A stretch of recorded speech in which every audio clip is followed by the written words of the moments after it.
Samantala, Idol, 800,000 na cubic meters po na draga gagamiting beach nourishment sa may Sabangan at Bunlag, Binmalay. Para sa detalye, kasama natin Idol Jam Victorio. 104.7 IFM. Report!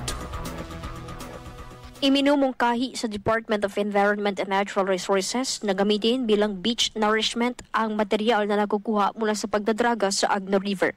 Ayon kay 2nd District Representative Mark Cuangco, tinatayang 800,000 cubic meters ng material ang aabutin upang maibalik sa dating kalagayan ang kahabaan ng Sabangan at Bunlag Beach sa Binmalay dahil umano sa lumalalang soil erosion.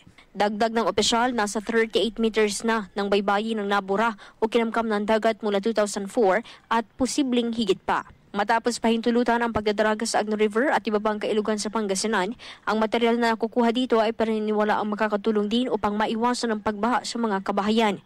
Una nang iminungkahi ng kongresista ang paglalaan ng 13 million cubic meters upang gawing libreng tambak sa mga coastal communities sa mga bayan ng Lingayen at Binmalay. Layunin na mapanumbalik sa dating kalagayan ng mga baybayin upang protektado pa rin ang mga komunidad sa mga kalamidad. Kasama mo mula dito sa IFM Dagupan. Ito si Idol Jam Victorio. Tatak, IFM. IFM News. IFM News. IFM News.